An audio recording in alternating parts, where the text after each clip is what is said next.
Boom. I'm 100% not late whatsoever. And welcome back to some PRF1 racing action in the Fangio Division, where we are taking on round 2 at the one and only Silverstone circuit. That a beautiful circuit and the historic circuit, although over the many years we've been racing around here, it has definitely changed its layout a fair couple of times.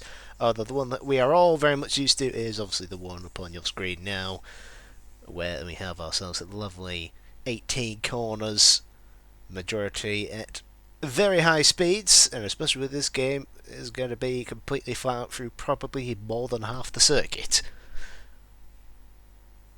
But plenty of overtaking opportunities indeed.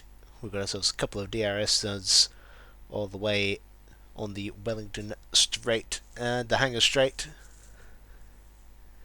down into turn 15 and turn 6 respectively.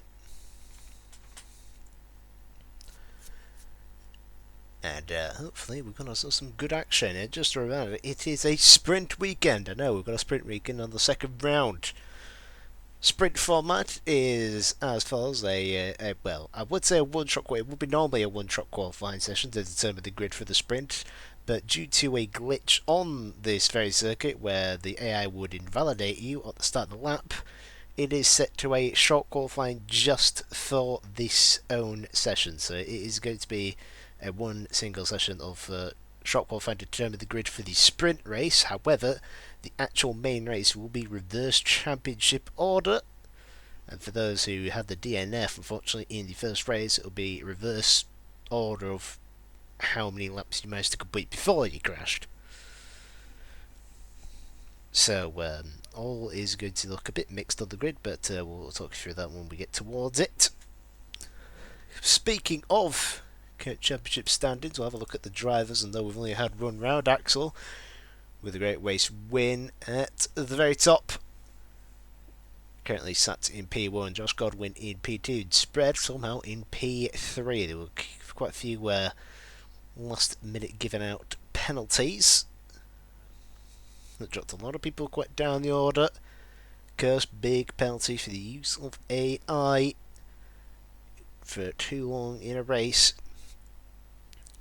And one driver did get disqualified, hence why Spread got onto the podium. But nevertheless, on that, nothing too much to report on there. As we look to the team standings, Sauber take the top spot, which is something that they'd actually hope to do in real life, but is never going to happen. Aston Martin get into second on 27 points, Williams third, 25 points, Red Bull on fourth on 22 points. And one thing to point out is every team so far already has got points on the board, which is again same gap we said in terms of the real F1. Garrett ... Sauber ... Enough of that. Let's move on into the action. We're currently on track cars coming out for, like I say, the what would technically be a one-shot in normal sprint format. Just has to be changed to the short qualifying because this game is still quite broken in some cases. Although saying that, the issue is apparently yet to get fixed in the next update. It just hasn't quite come quick enough for today's race.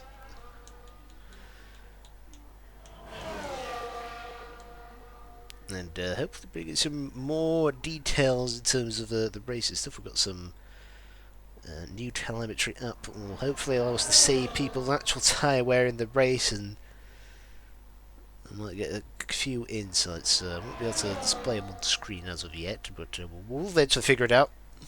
We're getting there. We're making the improvements at some point.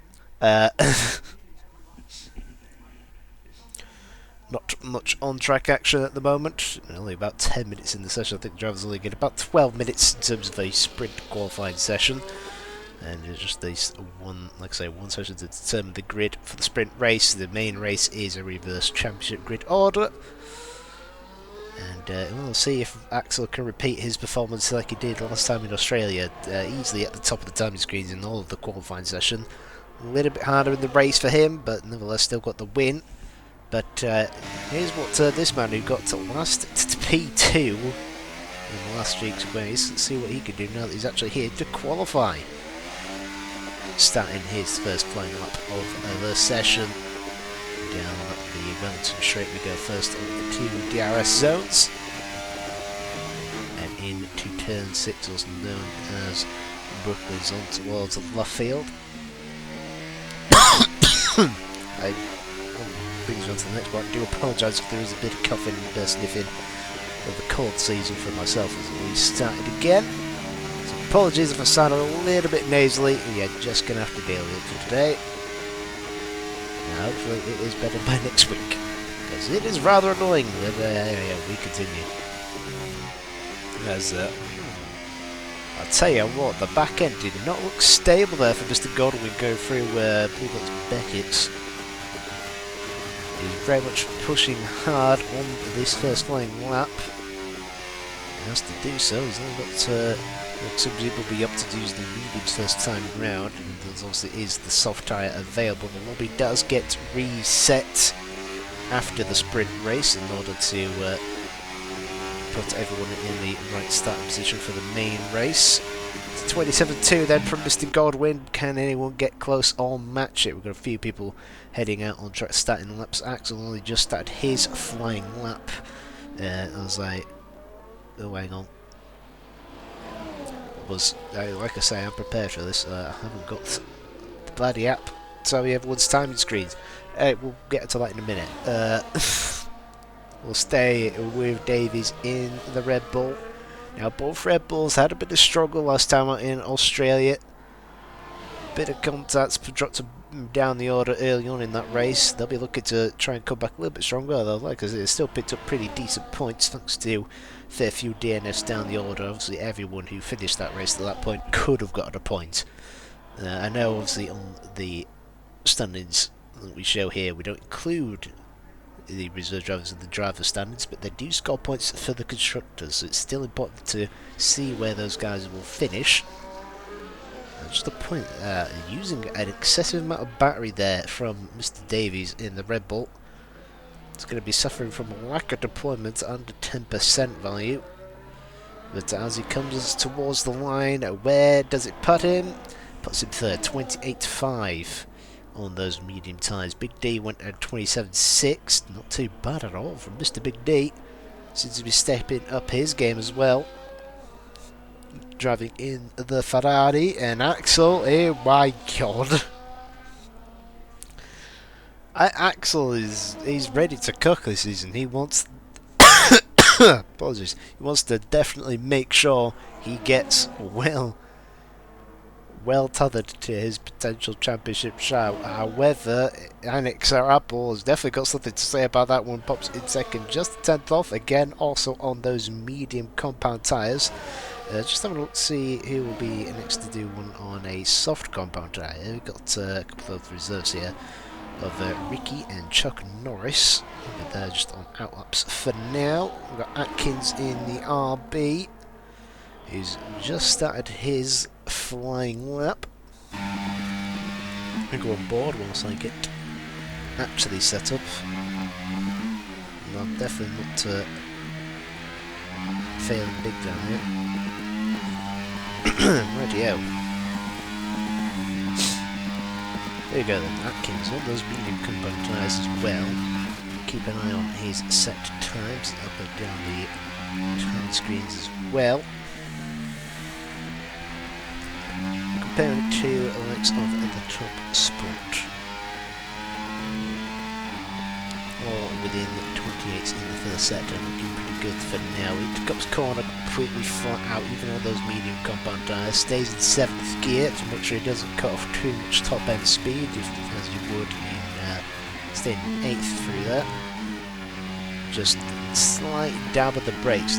Sometimes you don't even need to touch the brakes of the car, of the engine braking if you have it that high. Will just be able to slow you down enough for those corners.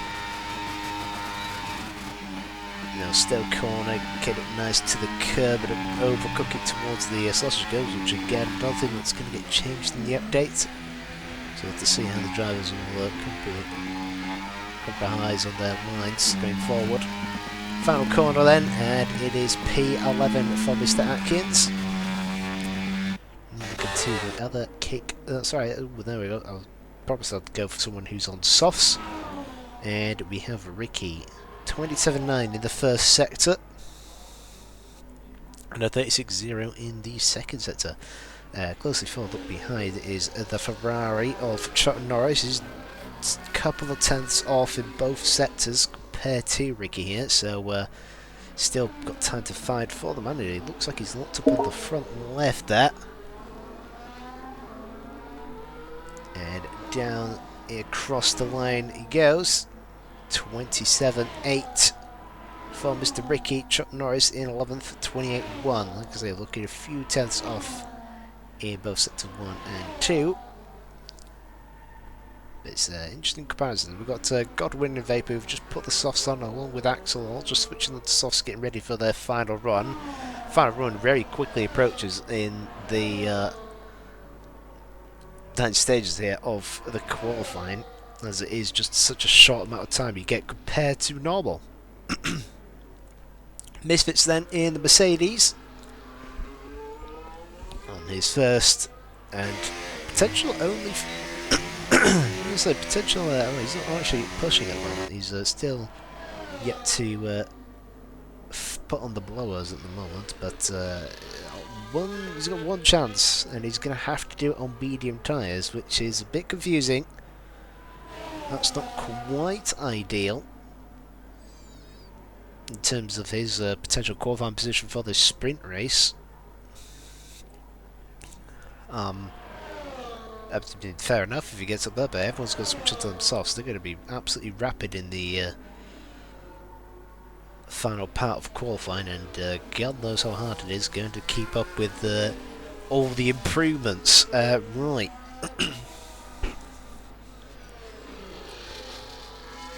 Most people either on outlaps at the moment and just warming up, getting the tyres in the right optimum performing temperatures.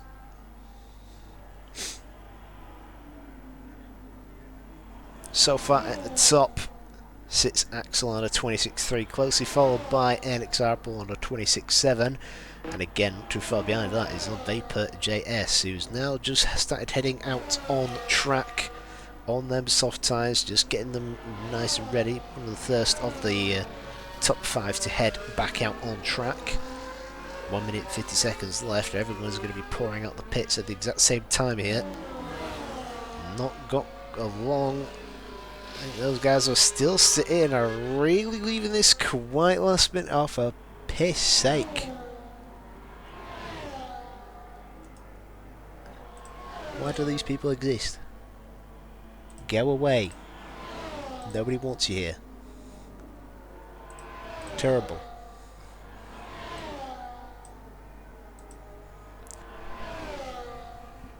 So, as I was saying before, I was rudely interrupted by Twitch bots that still exist in this game. Everyone weaving left, right and centre, trying to get some sort of tyre temperature going on. We go switch back all the way down to Misfits again, just isn't going for it. Really running out of time. Jesus, on the other hand, is going for it on the soft tyres. 27.7 in the first sector. Purple according to the game's timing screens.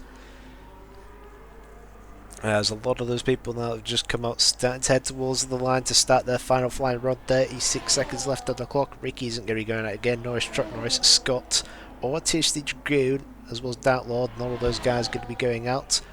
Dragoon and Dartlord not going to be setting a lap in this session. They're going to have all the work cut out for them down at the bottom of the grid. Jesus, into the second sector, 35.8. That's one of the quickest times we've seen so far. However, beaten by Robbo in the Red Bull. He's done 35.6, a couple of tenths quicker. And closely followed up behind. Here we go into the final few corners to navigate. Mr. Jesus, checkered flag is now out. Where does Jesus put it? It's 7th fastest for Jesus. We're going to switch to Mr. Godwin on board with the Williams, heading towards Cops Corner. And so far, quickest set to one time goes to Axel, 27.2. Closest rival is Vapor in that clown on a 27.3 for now. keep an eye on everything. Into Maggots and Beckett's Chapel now for Godwin. Needs to really attack hard. Again, Axel going even quicker. Set to 2. Fastest in there as well. Axel on an entire new level. And he's quickly approaching the line. Vapor goes quickest just ahead of Ollie as he improved up to P1. Robbo improves up to P5. Jesus dropping down the order now. Axel 25.6 gets the top spot away from Vapor in the end. Godwin can only manage 5th fastest. Can Enix that Apple beat Axel towards the top end? Needs to really heavily attack in this final sector to get really close here. Doesn't quite do so again. 2/10 off. The gap's closing at the top. And here we see Davies, although he's completely backed off, he's down in 12th. Fatal as well, looks like he's backed off as well, so that is your grid then for the sprint race. 9 laps, I believe, is the sprint race round here, and Axel lines up on pole position, or at least on the front row for the sprint, I should say. And alongside him is going to be NX Apple, which means things could get juicy right off the back. Are we going to have epic moments such as back in 2021 with Hamilton Verstappen on that front row? And well, we all know how that ended out when it got to Cox Corner. I'm sure still a fair few people are probably a little bit bitter about that one. In the end, Hamilton still went on to win that race, despite the time penalties added on to his race. Confirmation then of your fastest 3 for the sprint. And what a gap do they have to the guys behind. Axel lining up at the very top spot. NX Apple in P2 and Vapor in P3. It looks like those 3 in the same sort of situation. Top 3 look like they could be pulling away from the rest of the midfield. It's like a Verstappen Norris. Maybe Piastri, maybe Leclerc. It's mostly a Verstappen Norris situation in the real F1 nowadays. Oh, get your clouds out. Look at the rain on that. That is a lot of rain. Let's have a look. I'm pretty sure that's full wet conditions. Let's have a look at the race. Oh no, it's inters. I stand corrected. That looks very heavy for intermediate conditions. Quick run through your grid order then.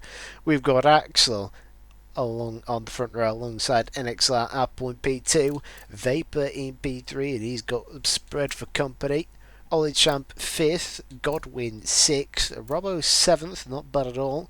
Big D in 8th place, Theo up to 9th, Jesus starting 10th, Floyd Pink 11th, Davies 12th, Ricky 13th, Chuck Norris 14th, Atkins 15th, Scott 16th, Misfits in 17th, Fatal 18th, and 2 did set a lap time in the session. Dragoon and Doubtlord starting at the very back, 19 and 20th.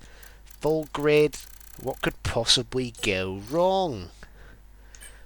Who knows? I'll leave this up to those who've got time to sort out the names on the thing here, so I don't get confused,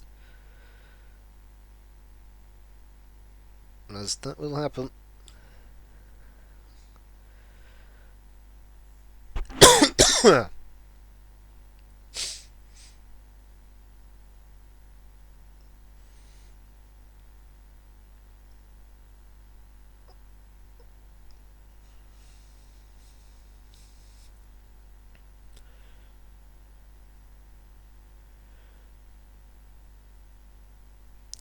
Right, I tell you what, this is going to be interesting to see how these. I needed that. Why did I get rid of that? This is going to be interesting to see how the drivers come. Whoa, we have got a wet tyre. I did not know you could do that. I did not know you could change the wet compounds. Jesus has gone for the wets. That could be an inspired decision. It looks very wet out there. It could either go very right or very wrong. It seems. That's what it seems.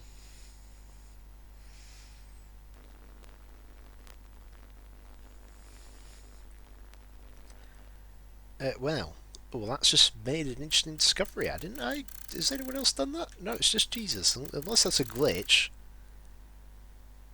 I am quite shocked. Not gonna lie. Very dead impressive, that. Very impressive. Fair. Yeah. The more you know, huh? The more you know. Anyway, before I got distracted, it's going to be interesting to see how the guys. I rate that joke, Big D. Good one. The W is for wine, as is Jesus. Yeah, you're not wrong. You're not wrong at all. Maybe it's wine falling from the skies. God, imagine. A lot of people are going to be getting hashtag white girl wasted.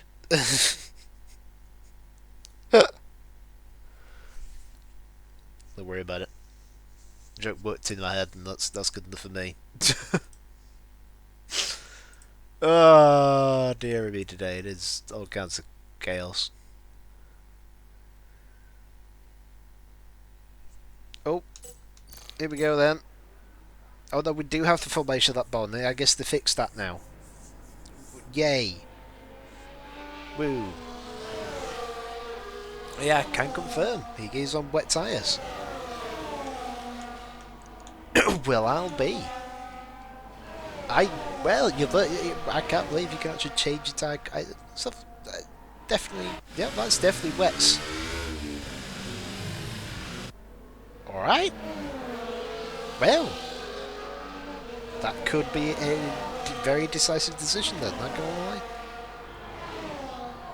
We'll see how that plays out. So, like I say, it'll be interesting to see the race starts for people. A lot of people running no traction for the first time on this game, simply because it seems to be, in my opinion, seems to be a lot easier. But I think a lot of these guys are going to be experiencing wet weather racing for the first time in at least a league type of formation. So this is going to be an interesting one here. How do these guys approach it? It could really shake up the order. Who knows?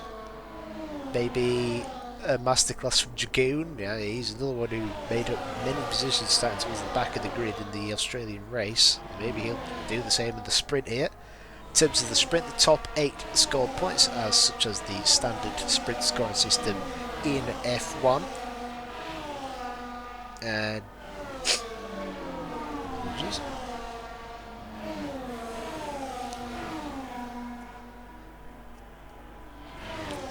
the normal race is still the top 15 that score points. That's a couple of points, so you don't get deafened by my sneezes. Axel is taking a very quick formation of that well, so you've got McLaren right towards the back of the end of the field. Also some Rebels are still just coming round Stowe Corner, so let's hope his tyres doesn't get too cold sat on the grid for a very long time there. Fingers crossed and all that jazz.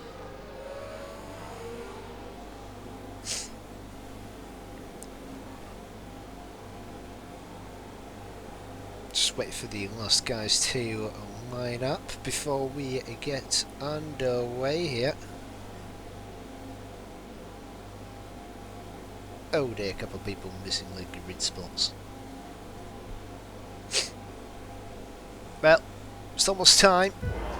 Here we go then, we've got 2, 3, 4, 5 red lights. And it's lights out and away we go with a little bit laggy on the end, and Norris has got a drive-through penalty for jumping the start, and that could cause a bit of chaos in the midfield. Cars getting very close together in the background. Good start from Axel who maintains his lead over Apple and Vapor. Not much changes happening in the top end of the field apart from Godwin getting the jump on Master Spread at the moment, and Godwin's trying to go around the outside of Ollie Champ in the house, and he's done so up into P4 straight away, further back down the order. Theo's gone backwards a bit, Davies moving up a few positions, a lot of backwards movement from Robbo. He's not had a great start there and already got a bit of a gap to the guys behind him as Scott trying it round the outside, feeling where the grip is, and he's left the dot open for Ricky to have a look in the Alpine there. not quite able to get the power down. You can see the back end waggling away, but this is still neck and ton for Theo and Davies, but he has to back off, and now Ricky takes advantage of that and gets ahead of Davies through Cop's corner. Bravery versus pure survival. Oh, that really? Meanwhile, we can see Jesus on those wet tyres. He's not had a bad start, but it does look like he's not quite on the right compound for this weather. He does seem to be lacking a little bit of pace to those around him, and he's going to have to look in his mirrors quite a lot here. Will he be able to just try and find enough grip to keep ahead? Who knows? We've got Big D then up in 7th place. Still running into the pits comes Chuck Norris to serve that drive-through penalty straight away. His sprint race is definitely one to forget, and well, it's definitely not likely that he would get into the points now, completely out of it, unless there's a sudden safety car. He's over there, and it's going to be very difficult to get through the rest of the field. Further back up top, Apple has taken the lead of the Grand Prix, whilst Axel now has to yet again slot back into P2. Vapor's just there hanging in the background. Godwin running the fight right towards these guys in the top 3, and just behind that you can see Ollie Champ and Spread just minding their own gaps, now starting to fall back a little bit from those guys in the top 4, although they got a bit of a safety net from well, Ollie Champ, Spread and Big D all have a bit of a safety net because of Jesus on those wet tyres, struggling in terms of overall pace. And the door has been left open then for Davies to try and have a little sneak around, but not quite finding the gap just yet. Doesn't want to risk everything. At the moment, Jesus does stand in 8th place, but it looks like he might not have it for much longer. Here comes Davies, going to try it round the outside, and look at that, down the inside for Ricky. Gets them both. Can he hold on to Davies though? Switching around, trying to find grip. What lovely stuff there from Ricky, but it's not over yet. Davies sends it down the inside into the chicane. Doesn't quite have enough traction to keep that move stuck. Well played from Ricky. Goes wide though. Might have picked up a warning for that one. And that is Ricky up into 8th place. Lovely stuff. Just found the gap, went for it, full send. As you like, lovely stuff. Up 5 at the moment. He is down 8 from Robbo. Just shows he's not had a good start at all. Let's have a look. Does he have any sort of damage? No, it's just seems to be struggling. Fair enough. We saw momentarily Theo under pressure from both RBs behind, Scott and Atkins. Teammates last season, teammates this season as well. A reminder on how the teams are picked: the guys do have free choice, but there is a little bit of restrictions if you know, 2 super quick people put together, and they try and balance it out a little bit so it's not too overpowered, too one-sided. Meanwhile, Apple looking to extend his lead on Axel behind, nearly over a second, and here's Vapor and Goldwyn fighting over the top 3 here. Technically podium positions, but I don't know what you call it in the sprint. And big send up the inside for the McLaren. Has he been able to pull it off? No. In fact, he's sent wide, compromised his line. Ollie Champ's right there to try and take advantage of it, but not quite. 38.8, fastest lap by NXR. Apple out in front, but that's beaten by Ricky in a 38.8. Ricky really set the time screens alight here, trying to make up more progress. Will he get even further than 8th place?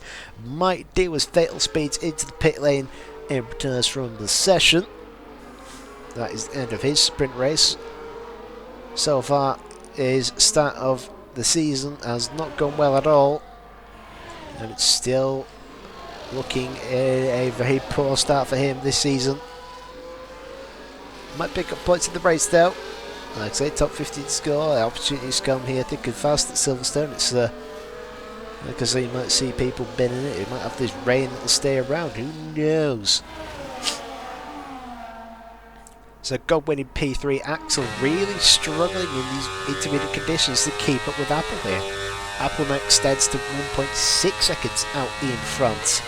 Seems to be loving these conditions very much. Oh, just dying again. Just a quick look at the tyre situation for Axel. The tyres aren't wearing too much, and you don't really expect the tyre wear to affect the sprint too heavily. Currently sat 6% on towards the rears, specifically the right there. And tyres just heating up a little bit with the lock-up, so you've got to be careful. That 38.5 now from Apple is just furthermore increasing his gap, setting himself quite solidly. 5 out of 9, right towards the closing stages of the sprint. Still all to play for in that top 8 battle to try and get the odd couple of extra points from this race. You can see Ricky now all over the back of Big D and Spread, like they're being as comfortable as they were in terms of drag conditions in Australia. Ricky, however, absolutely loving this. Getting quite close to the back of Big D, just fine, trying to find the gap to slot in as they're both squirming around. Really struggling to put the power down there as Big D, as he's sliding off front the exit. Oh, they make contact. That is Big D putting too much power on, and he has gone round. It was, you can see the back end was already wiggling around on the exit at Luffield, and he just kept trying to put the power down to keep up with Ricky on the exit. I think the better option there would have been just to conceive the position and just try and keep the car connected to the tarmac, which, well, that hasn't worked out. Jesus gets a penalty. I don't think he'll be getting points. The wet tyres was definitely not the right call, unfortunately, but fair place for attempting to the different at the very rate at the start of the race. It did kind of work because he got him beside the points, but now he's just slipping away further and further back through the field. Davies, now that Big D spun around, gets inherited that P8 slot and's got a safe gap behind him and in front of him, looking like to secure the last points paying position there, unless anything goes wrong, either up ahead or behind or to himself. Meantime, what could Spread do in the defence against Ricky?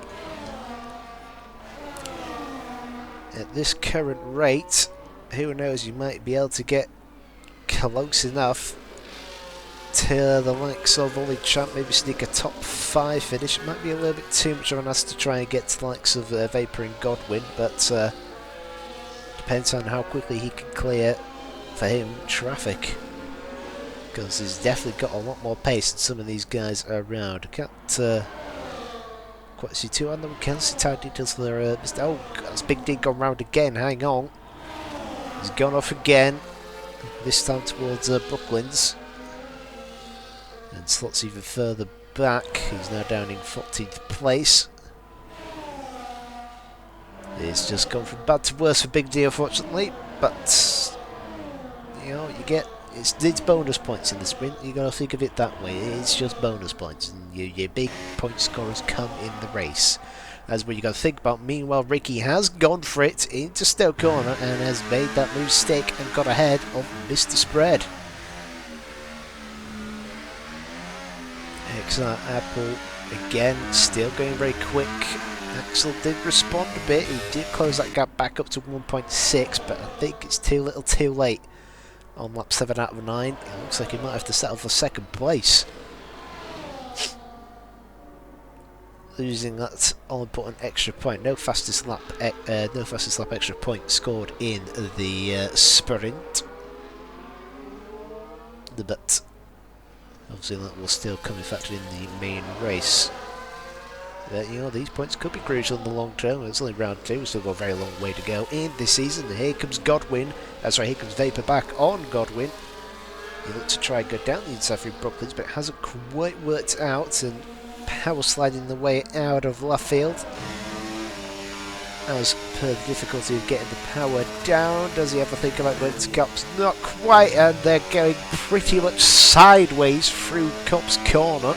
You don't see that happen very often, well, unless you Max Verstappen going into the gravel. That's a different kind of sideways action. Oh dear me! That is a very harsh time penalty. The track limits around here are goddamn strict, and he is now facing the full brunt of that with a 3-second time penalty. That is going to affect his position, depending on if Olichamp can stay within that window. But he's going to be quickly under pressure, is Olichamp, from Mr. Ricky. In fact, oh dear. Well, what's happened there? There's a switch on, they might be going for a move, it turns out. Ollie's going for gravel. Well, is it just to see what happened there? Does he have damage? He's struggling to find his way back on the track, that's for sure. Anyway, moving on. Big D's calling it quits on that one. No points up for grabs. Not a lot of time left and no chance for a safety car now. Lap 8 out of 9. Still things going very wrong for Olichamp now as well. Olichamp's come round at the back again. Oh, I think he might have just finally rejoined the track. I think he may have just thrown in the towel after that one. But we'll see. Meanwhile, Ricky is getting closer and closer to being within Vapor's penalty window, but needs to push a little bit harder these last 2 laps as Vapor's up into P3 and wide for Godwin. They've got to be careful. Track limits could cost him big time here. Meanwhile, Axel has closed that gap to within a second. Obviously, there's going to be no DRS assistance under wet conditions, but can he apply the blood pressure on the final lap here to try and retake P1 in the sprints? Big D saying you have rear wing damage. That is, yeah, you're not wrong. That is actual complete death, especially in this game. My word. Well, that's not beyond the death sentence, isn't it, if you ask me? These two up front have got a nearly an 8-second, actually it is now an 8-second gap on the cars behind. 36-2, I believe that was, from Axel. Now really close to the back of Apple. Does he get a chance to make the overtake? First chance coming up on the Lantern Straight. It's not been a good exit though for Axel. Apple definitely getting the advantage of that one.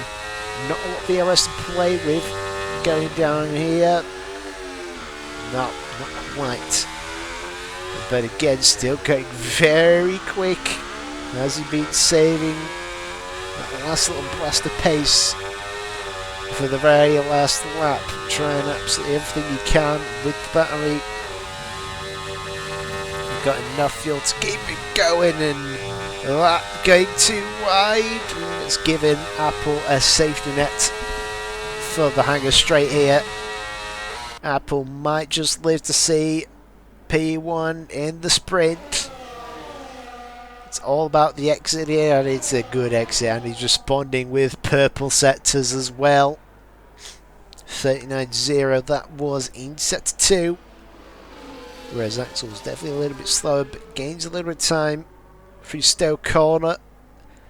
Bit too far back for any type of send into the final chicane, and it looks like Apple's going to dethrone Mr. P1 and take the win here in the sprint race for Britain. It's P1 for Apple, P2 for Axel. Meanwhile, Godwin snatches away P3 on track, and synchronised spinning spirits for a lot of them. Ricky will take ahead of Vapor with that 3-second time penalty. Good effort from him to get all the way up to P4. Spread P6. It looks like Davies will get P7. Jesus has had a bit of a moment on those wet tyres that have increasingly become less required. And Scott Fairplay picks up the final point in the sprint, taking home P8 for RB. And oh my dear lord, we've got some big crash happening with the AR. Oh, here we go. Does the McLaren find a way to it? Nah. And it's big disaster for Robbo. Gone nowhere but backwards in the rain. It comes across in P16. Disaster also for the likes of Big D, Ollie Champ, who's trundling along with no front winglet.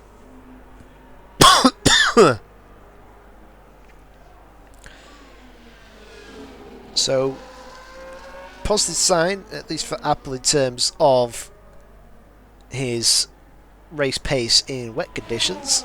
He'll be hoping that it's wet for the actual race. Axel did come alive right towards the closest stages, but I think Apple was ready to respond as he started picking up the pace through, especially the second sector, to quickly get back, or quickly at least get back some of the time he's lost through the last lap. So Apple will be happy with that, gets the full 8 extra points for the sprints. Axel will still get 7 points, which is a good amount to get from a little sprint bonus. And Scott will be able to pick up the final points position as well, down in 8th place. Spread quite well to maintain a P6. It definitely looked like he was struggling in the wet compared to a lot of those drivers around him. Helped with the safety net of Jesus going on the wets. Fair play for trying something a little bit different, but unfortunately it just wasn't quite the right thing to do in the end. And well, he will look to try and recover missed opportunity of points in the main race, which will come up after a lobby reset. Oh dearie me, I forgot to put stream mode on. You can hear that. Oh dear, oh dear, oh dear.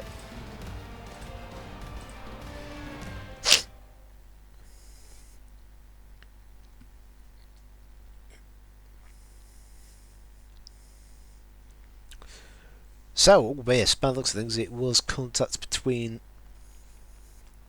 Ricky and Ollie, although there's no hard feelings about that. Well, that's actually a very calm reaction. We'll ignore the fact that we've got this random pop-up of the qualifying session. The lobby is going to get reset, so we'll ignore this. Pick out the right screens, whack that on, and we'll wait for the new lobby to get reopened.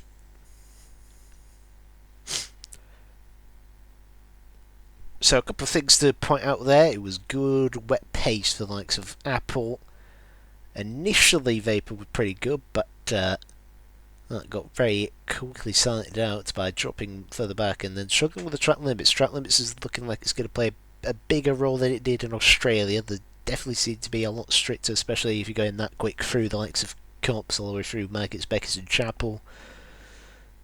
And to be fair, even some people going wide on the exit of the final corner as well, that will also be picking up people's warnings and everything. And what I do have here is I do have the starting order for what will be the main race. Just to read this one out whilst we await the new lobby. Also, I also do that. I need to try and actually join said lobby, otherwise there'll be people panicking thinking, oh god, he's not in. I can multitask, I swear. No, I can't. Right, so starting order then for the main race will be Theo will take the top spot in P1, and alongside him will be Scott. So these guys with the reverse grid in terms of the point, these are the point scorers who finished the race in Australia. This is this part to explain. So Theo at the top, Scott in P2, Misfits will start third, Davies fourth, Robbo fifth, Red Bull have got a pretty good chance there, both Red Bulls 4 and 5th. Big D in 6th, Dragoon 7th, Jesus in 8th place, Spread 9th, Godwin in 10th, and Axel is 11th. That's as far as he will get dropped in terms of where everyone finished in earning points in that race. And in terms of the people who DNF'd in Australia, it is Fatal who tops them in P12, Ollie in P13, Andy 14, and Atkins 50th. Andy is also Dark Lord. I think now we're going into people who weren't in, and also the reserves, Vapor 16th, Apple 17th, Floyd 18th, Chuck Norris in 19th, and Ricky starting all the way back in P20. Again, somebody's going to have, from what I can see, looks like pretty decent pace in the wets at least. Maybe it's dry race, who knows? Spellix thinks it looked like a dry race, I don't know if they'll go off of that. Might just redo it in terms of dynamic weather, so we'll take that to what we saw with a pinch of salt. Oh, I can confirm it is definitely back on dynamic weather. Fair enough. Quick little break then, whilst we wait for the lobby to be reset. I'll be with you momentarily, because I need to go take some cold relief drugs to prevent getting demonetised though. Unos mementos, don't go anywhere.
We are back, and whilst at that moment, I just realised that I know it says on there Dragoon has 0 points, but in reality he does have 17 points, I believe, he scored in Australia.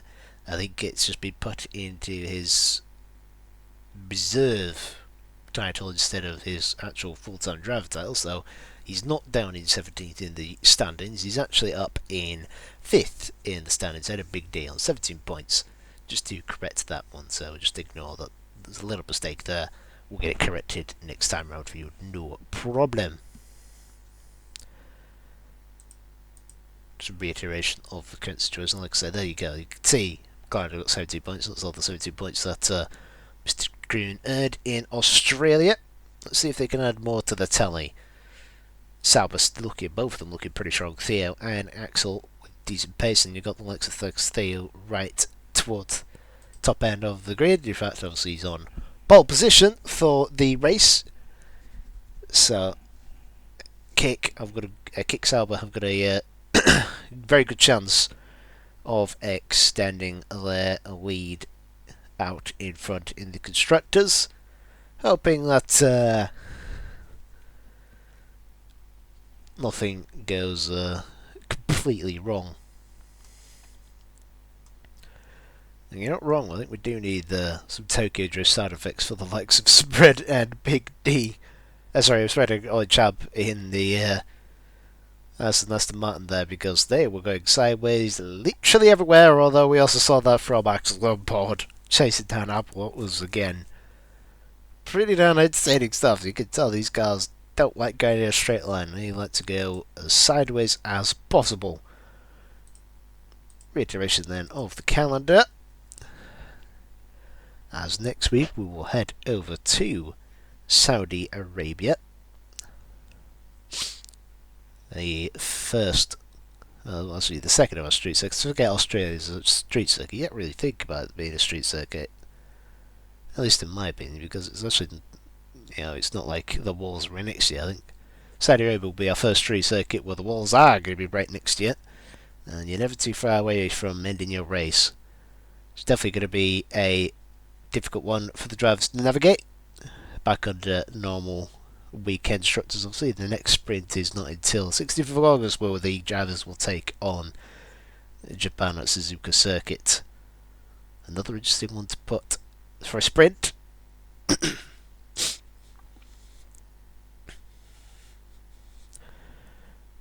And for information for those who drive on a Tuesdays, just a quick reminder that obviously we've had a couple of issues. The first race was delayed because of the football. Second race was delayed because of the Xbox servers killing themselves. Hopefully it'll be back to normal next week for Lauda, as their calendar is reset back to Australia. They'll be still doing the normal calendar, just without the week break, so that they can catch up to what we're up with on round 2. Trying to keep everything finishing at roughly the same time. Makes life easier for the admin team here. As I believe we are now getting ready to go into the race.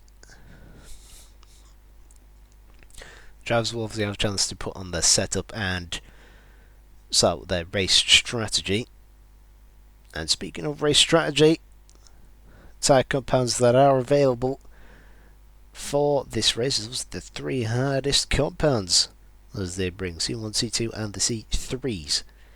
We're expected to see mostly the medium and the hard tyres used in the race, but we might see the odd adventurous people, Mr.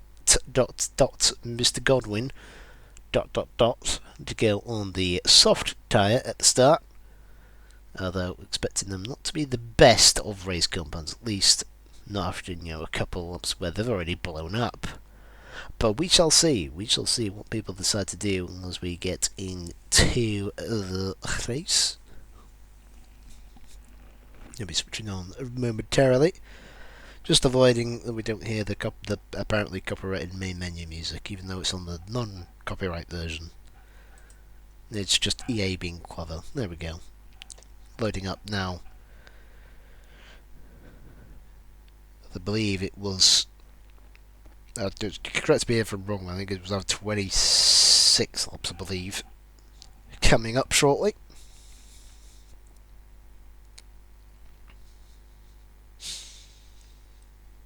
Big D hoping to avoid rear ring damage this time. And Robbo probably hoping to get a better start than he did last time as well. Looks like he's starting further up the grid. He'll be looking to capitalise on that starting position compared to the rivals around him. It's going to be interesting to see how Axel will drop through the field. He's starting at 11th place. He's got a lot of traffic ahead of him to try and clear. Meanwhile, Theo, the best opportunity of his life here, to try and take home a potential podium starting out. Oh my god! It just got heavier!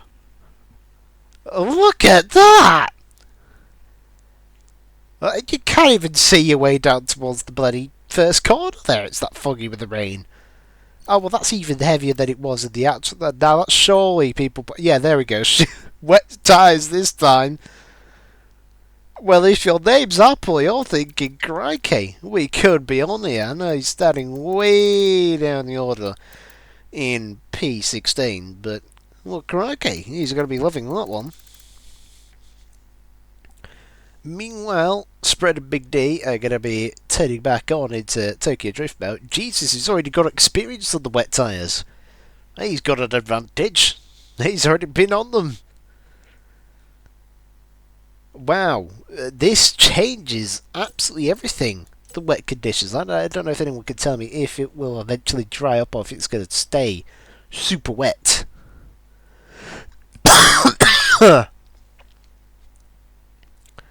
Theo already saying that there goes his chance. So he's definitely not looking forward to the wet conditions.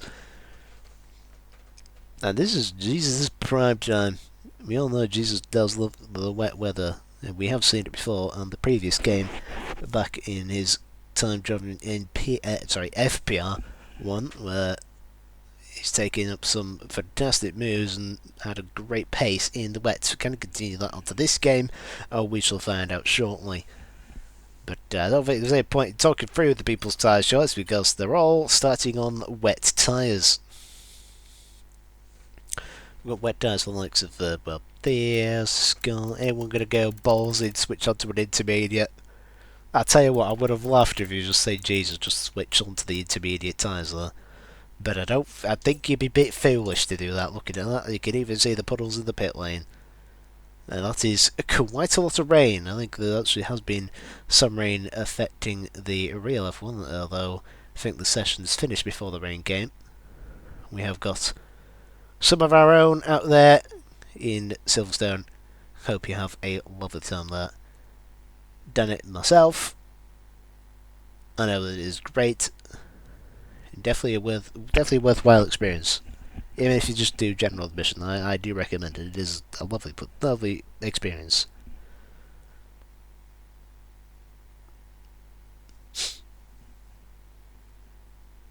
Bucket list ticked off.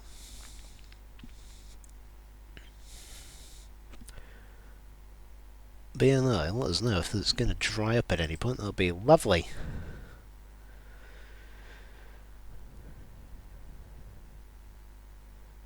It is going to be full panic. Axel is actually in complete full panic, I can tell you that now. He's the middle of the grid where it gets a little bit chaotic, and we saw a lot of people struggle off the start. I'll tell you what, who else is not going to be happy about that? Robbo. He's got high up in the position, and he's got to do another wet start, even wetter start, dare I say. You're going to have to bear with me on this one, as this is going to be difficult to keep up with. There's got to be cars left, right and centre right at the start. It's going to be a very entertaining race, that's for sure. Absolutely.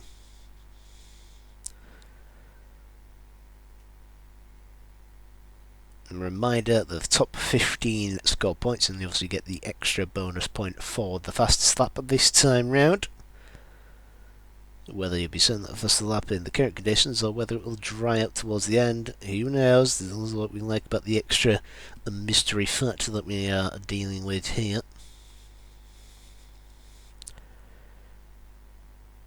I am aware that I'm sounding more like a dying horse, but I reckon by the end of this I'll have no voice left whatsoever. So we'll sacrifice it all while we can.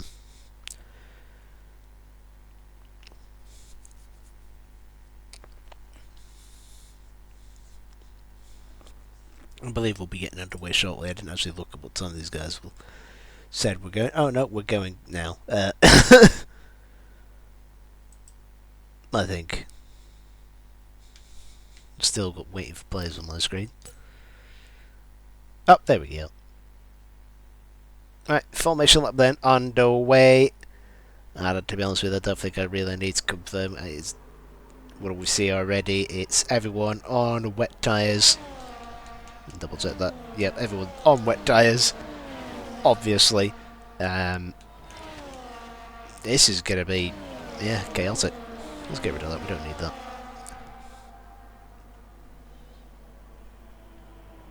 So, these guys have to take time warming up their tyres now under the formation lap. They'll have their first chance to get the only chance really to get their practice start off the line here for the formation lap. Some people take it literally, that's why you see some people might get slow off, some people just, go as standard. It's really the only chance you get a chance to do a practice start, unless you're doing career modes and all that, in which case then you do practices there. But not many opportunities to do it like the actual F1 drivers at the pit lane. Although that would be a nice addition. Codemasters, EA, you're listening, there's some good ideas here. Take bloody notes. So it is possible to go all the way to the end, according to the game, on the wets, but I reckon we might see pit stops even if it does stay like this all the way through the race, because fresher tyres will certainly have some advantage. And there will definitely be safety cars. There's a guaranteed full wet weather, a 19 car grid. We have lost someone. I'm trying to find out who we lost. Here we lost. Who's beside the car? We've got both of them, both Ferraris, both Alpine. We've lost the McLaren. We've lost Dragoon. Oh no. That's a shame. Oh dear. What's happened to him? Who knows? Right. Coming to the end then. Theo probably taking a bit more cautiously, as unlike Axel did in his formation lap. So we had a Sauber lineup at the front row in the sprint, and we've got a different Sauber lineup on the front row of the main race. What can Theo do in P1? Will we see some advantages gained from those guys like a Scott, Misfits, Davies? Is Axel going to be able to survive the climb up through the field? Who knows? Axel, championship leader, Axel, the race winner from last time, is starting at 10th. We've got 5 red lights. And we are green in Silverstone this time. No jumping of the starts, but look at the start from Davies. Oh my word, what a start! He's in P1! What a rocket ship was that? What a start from Davies. Oh, what? Even Godwin's up 4 already. We've got cars struggling for grip left, right and centre towards the back end of the field. Axel trying to sneak his extra positions nice and early. Spread's already dropped down to P10 already. And look at that. Side-by-side action with the Ferrari of Big D heading down into Brooklands. These guys could barely see anything. With the spray ahead of him, we could barely see anything from the broadcast cameras. That is definitely useful, not very. Fatal maintaining up into P9. He's for once going up. Things are looking up in the department of the Alpine, but my word, that start from Davies was unbelievable. He's jumped straight into the lead. Oh, he's waggling hard though through Baggett's Beckett's. These guys are going to be looking to try and stay on, and Scott's had a good run here. Can Scott potentially have a look to try and make an overtake? Davies is responding with the use of the overtake button to help defend here. As Godwin is right up there in P3 already. Axel struggling to get through some of the traffic, but I think he managed to make a position. Robbo holding on. Axel getting bogged down. They're nearly 3 wide going into the chicane. Everyone trying to find some sort of block. I think that Apple is up 7 places already towards the end of lap 1. Davies lead ahead of Scott. Godwin right up Scott's arse, trying to find a way through. Theo down in P4. He's not the greatest of starters, but he's still in the race and got a 3-second gap to the top 3 already. That is going to be a huge safety net for the likes of Davies and Scott. Godwin's got a great chance here to try and get into the lead early and get as much gap as possible on Axel, who's just made the move now to get inside P6. And NXR Apple is going to follow him through here very quickly. Apple up 9, Godwin up 7 as he's managed to get past Scott for P2, and now he's on the charge for the race lead. Robbo not doing too bad as well this time. He's had a much better start. At the back we have Ricky, who's apologies, already been into the pits by all accounts. Although he hasn't stopped, he's still on the original starting wet tyres. He just had a moment at the start of the race then. My apologies, I thought he pitted. Looking at the gap there. So, Davies still out in front. He's got a very quick goal behind it. He's had such a good run. I think he's going to go for the lead early on here. Going to try and make his move. It's still Connor. We've got yellow flags towards the back. It's Misfits who's gone round on the exit of Chapel. And through goes Godwin. He's in the lead of the Grand Prix here. Davies tried his best, but he couldn't quite hold off. Obviously Godwin being much quicker. Now we see Axel fighting Robbo to get ahead in the chicane for P5. He's now inside the top 5. This time Apple hasn't been quite able to follow him through straight away just yet. Obviously there's going to be no DRS assistance just yet. track is way too wet for that. The track would need to be dry for any DRS. It's pure battery, pure pace, pure driver skill as Apple tries it down the inside on Rob. Rob going to hold this one defensively, gets them a better racing line to go and start the Wellington straight, but good traction on the exit for Apple. Means he's going to have to hold it right round the outside. Meanwhile, Big D's going to try and also sneak past the Red Bull. Look at this, they're going to go potentially through wide into Brooklands, the widest line, and you might be able to just see the Mercedes through the heavy spray. The helicopter overcomes, struggling to pick out cars though. Go on board with Big D to see that he's not quite been able to pass Robbo, but Apple has got ahead of Robbo, which is crucial for him, and sticks behind now the other Sauber of Theo. Round goes Misfits again. He's had an awful start to his race, but it's a long way to go. 26 laps are on lap 3 out of 26. Apple goes through before just into maggots. What a great move. You're not wasting any time. Still 1.5 though behind Axel, as Axel's got a 3.5 second gap to close to Scott. Scott still hanging on in there to the back of Davies, and Godwin extends his lead 1.7 over over Davies, and he said his name twice then. There you go. So we're settling down now. Fastest lap goes to Godwin to take advantage of this early lead he has on 1.27, but 1.26 quick response from Axel. Apple not quite responding that time round, but he was quickest in that final sector. He is now looking to gain time on his main rival for this race, also Apple being a reserve driver. Filling in the Mercedes, the Misfits gets a 10-second time penalty for speeding in the pit lane, and his race is over. He must have picked up some sort of rear wing damage, and his race is over. Bad day for Misfits, but you got the other Mercedes up in the top 5, trying to pick up the extra points for them in the constructors. And he is quickly out of here. He does not want to hang around whatsoever. Meanwhile, Spread just getting overtaken left, right and centre. He's now back down in 10th place as Vapor moves up into 9th. You can see Big D still struggling to find a way past Robbo here.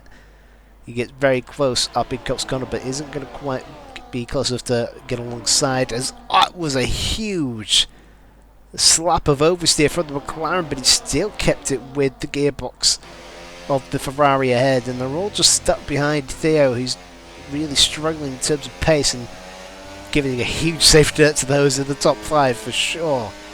There's a big gap forming, nearly 5 seconds now, as you can see. Robbo looks like he's going to go for it, but he's stuck as Big D gets the send into Stowe Corner, and he is through up into P7 and finally makes his way past that Red Bull. Is he going to try straight away on the Sauber down the inside into the chicane? The McLaren gets the send, but it was too late and they've made contact. McLaren and Red Bull have gone round, and that Red Bull has been in the wars for the second time this race day. So Big D does get through ahead of the Sauber, and now he's unleashed to try and make some moves. Jesus now up into 9th place because of that contact between Vapor and Robbo. He just saw it. Vapor was just too late on the brakes. That door was never going to be open by the time he arrived on scene. Contact then, I'm sure Robbo's not going to be too happy about that one. We'll have to see what she would decide on that one, as wide goes the Sauber, allowing Spread to have a chance here. Down the inside he goes into Brooklands. He's not quite completed yet. The Sauber's still just there. He might get a better traction on that inside line where it's going to be a little bit drier, but as it goes back onto the racing line, Spread is through and up into 7th place. Theo still starting to tumble down the order as Apple goes quickest, 41. 41.7 was his last lap. 2/10 quicker than Axel that time round, and Axel is right all over Scott here. In fact, actually, he's going to be making the overtake. Potentially. Scott is defensive on that inside line towards Stowe Corner. For a moment, you thought the Sauber was going to go for it, but I think he's just buying his time. He doesn't want to risk it all.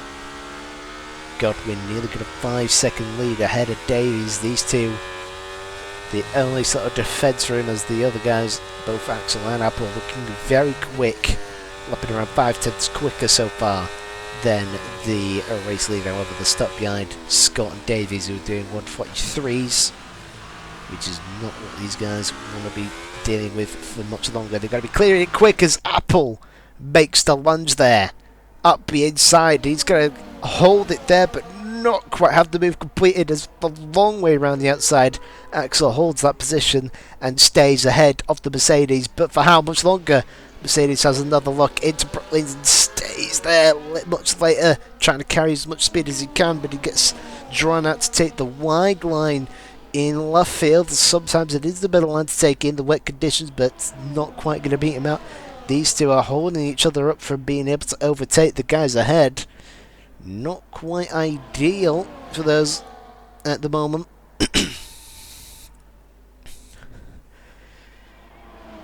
Remember, the tyres weren't getting that worn up by this point. They were roughly at around maybe 10% the highest, depending on how hard these guys are pushing, which you can tell by Apple Axel. They're pushing so very hard. Apple tried with the switchback move on the exit of Chapel, nearly worked, but stays behind for now. You can see he's desperate to try and get this move on the Sauber, but it's just not there yet. And in the meantime, Goldwyn can happily extend his lead out in front, knowing that these guys are just holding each other up and not getting past the two that are really costing them the most amount of time.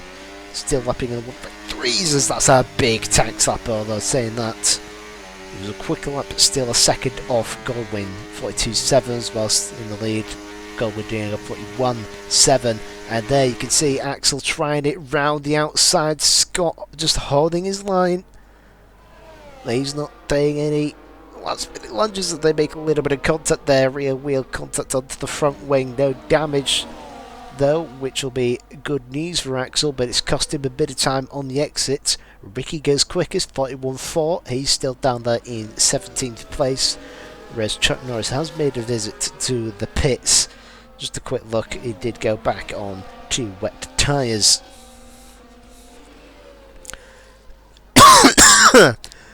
My apologies. Track is still looking very wet, but that line, you'd think maybe might risk an incident, but if you do go offline, the track is still very wet, so it might just, costly mistake could end your race type of situation.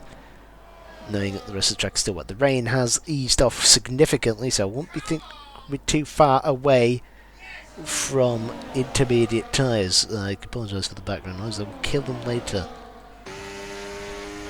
Meanwhile, again, these guys are still fair play to Scott and Dave. Well, mostly Scott is doing some defensive work against Axel, as an example might have picked up a warning there for track limits just strayed over the white lines.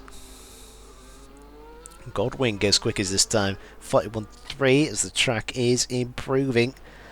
Lap times of everyone's been improving, but a lot of personal bests coming in on the timing screens here. A lot of people really starting to put the hammer down. I think Ricky might be the next one to potentially go even quicker. We know how quick he was, lapping at the same sort of similar pace to the likes of Axel and Apple, as Apple's gone for it again. Same place, down the inside at Aintree, but it hasn't quite worked out, and that was very close to being a potential race-ending move, and he's going to go for it down the inside again. These two giving it, well, mostly the Mercedes giving it absolutely everything, and now he does get ahead of the. Now he does get ahead of the Sauber. A long time coming, and now he sets off after Scott. Will he be able to get quickly past the RB ahead of him? He'll be hoping to do so, as Godwin's now nearly got an 8-second lead out in front. An absolute seeds there. Have a look then at the rear of Scott. That track looks like it's pretty much ready for intermediate. I wouldn't be surprised if we start seeing people potentially head into the pits. Ollie Champ picks up a 3-second time penalty for the track limits. Surely some people will be thinking about coming into the pits. That track looks like it's I could be very wrong. I mean, in fairness, the track nearly looked like it was ready for dries at the end of that sprint.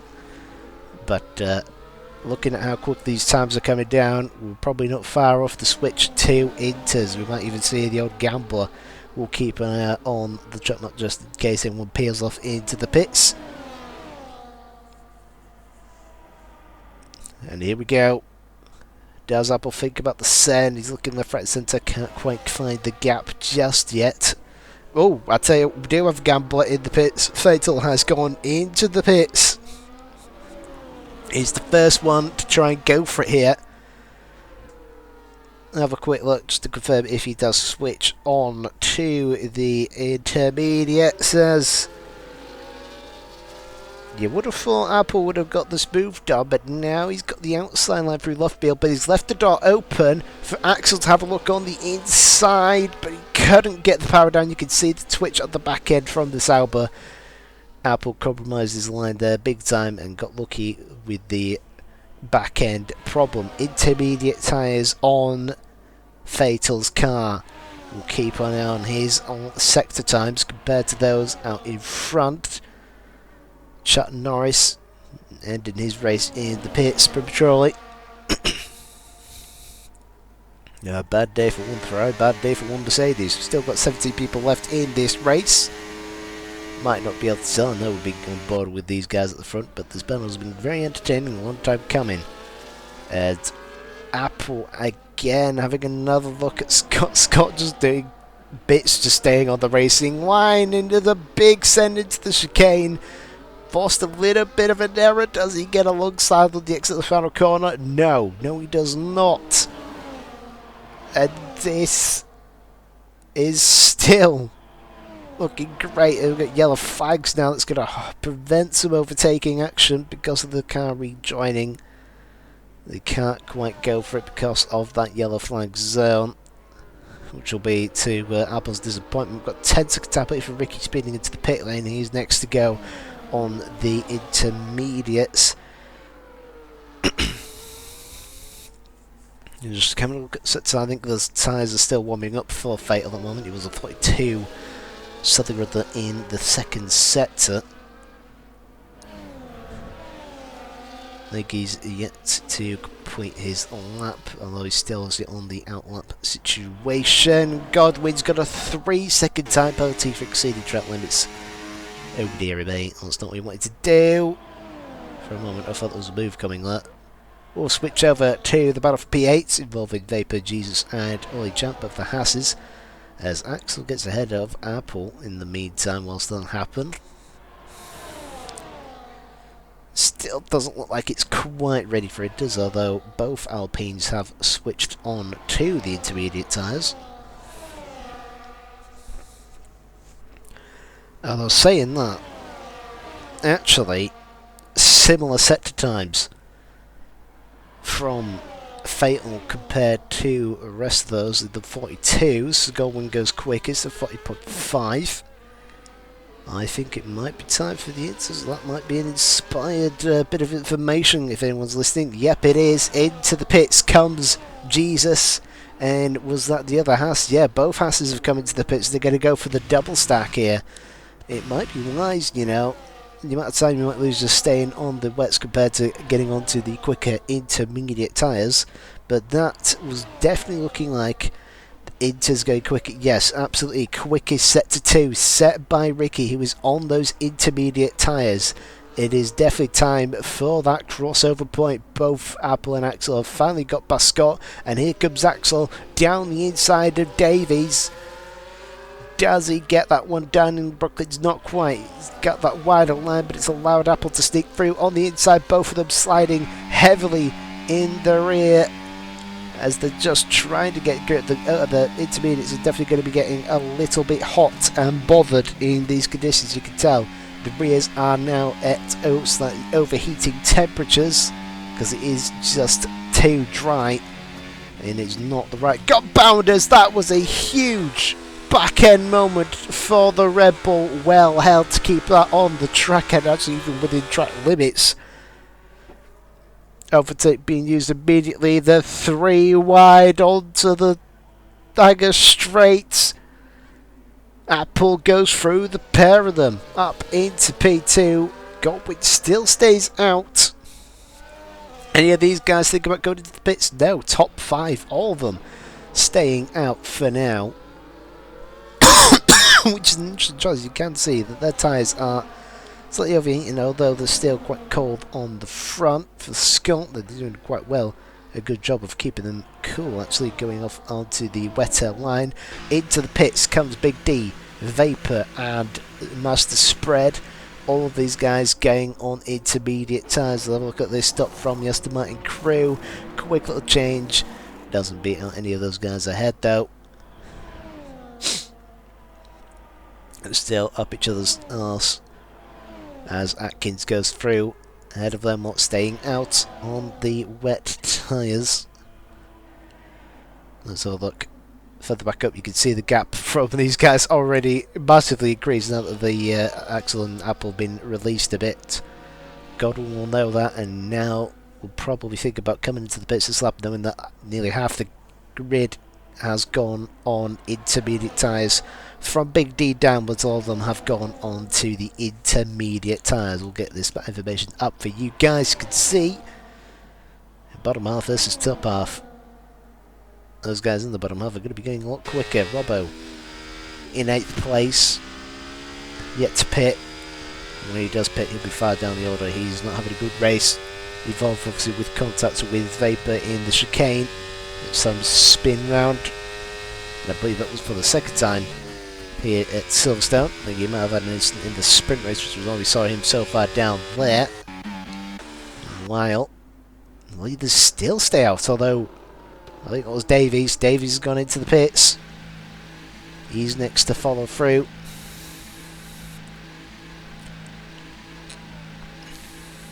Yeah, Ricky on the intermediates going quicker in the fastest in the first sector. Fastest middle sector for Vapor, who just pitted onto intermediate tyres. Actually, all these guys going significantly quicker than wet runners at the moment, has to be said. Davies, where does Davies come out in all this? He's come out in P6 ahead of the Red Bull of Robbo. Such as how big the gap is, you know, these guys are being plain sailing out in front with no issues whatsoever. Away from the field, it's giving them that much breathing space compared to the rest of the pack. You can see all these guys now getting closer and closer to the Red Bull of Robbo. And Big D actually going to be trying to go for the move here on Theo, who's still on those wet tyres and he's struggling for grip.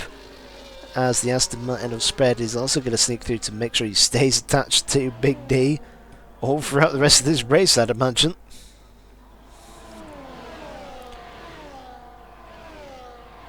Do the leaders coming? Goldwyn's coming and he's got a 10-second time penalty for speeding into the pits. All of the work he's done getting that early lead has now become completely... Oh, Apple's done it as well!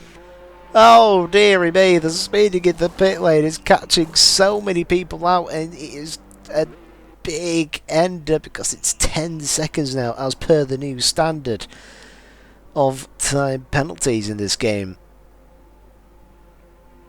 Unfortunately, there is the glitch where it only serves it as 5 seconds if they serve it in the pits again. However, if they do not pit again this race, it will be obviously added to their time at the end, which will account for 10 seconds. Oh, gotta keep an eye out, think about that one. Doesn't look like it might end this rain. It's still very cloudy, still very wet, still raining significantly enough for the Inters. Quickest lap, but switching around left, right and centre, 38.3 it stands with Ricky, who's in P11, recovering some good positions after earlier off moment on lap 1, which found him way down the order. The only person who's still on the wet tyres is Mr. Robert Snipes, who's probably waiting for some sort of safety car to try and bring him back into this one, but I think he may need to come into the pits very soon. Not quite going to work out. Those Inters are significantly quicker by a very large margin, for sure. Davies with that early pit stop had gained a 2-second advantage over Scott behind. Big D is also closed up big time along with Vapor and Spread. They're now all on the back of Scott. So he's going to be finding that increased amount of pressure, whilst Davies has got that little bit of safety net, but they are all closing in on each other left, right and centre. Meanwhile, Axel Apple can now start to set off after race leader Godwin, who has that 10-second time penalty to his name.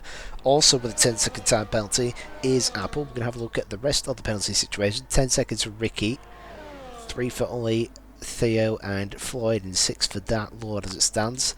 Although those guys out the points, apart from Theo, who's running in 15th.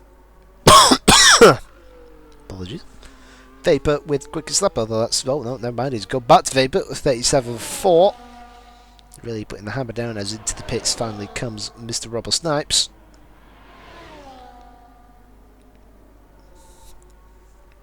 Let's see how long these inters last, how much wear do these tyres get compared to the rest.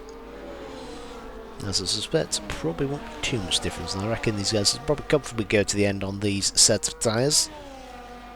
Unless there's incidents and or safety cars. I would have thought we would have had one, but turns out no. Mr. Burt Mylander is being stubborn as all hell, and he won't come out. Burt Mylander being the actual safety car driver. For those who do not know. On board then with Big D as he's close right up to the back of Scott, still hovering within the 5/10 marker. He can just wait for the slight mistake as we just saw there. With a decent run on towards Stoke Corner. Does he? He's staying in a bit of overtake, getting the good slipstream. Does he pull out last minute? No, he's just not quite close enough to make the dive. Well, okay, could make the dive, but maybe with incident. Probably best not to do that. Apple with the quickest lap, 36.7. Significantly faster than the 37s that we were doing earlier. Hence his very quick pace out with the top 3. So, reverse grid at the moment. First grid pole sitter, Theo, down in 14th. It's not gone well for him, he's not taking good advantage. People who have taken very good advantage of it though, Davies and Scott, P4 and 5 respectively, and doing very well, just holding their own race, just sticking to their own rhythm. And it's worked out big time. Worked out very much big time. You know, these guys, you know, they just, you know, do your own race, drive at your own pace, and it's working. It's working very well.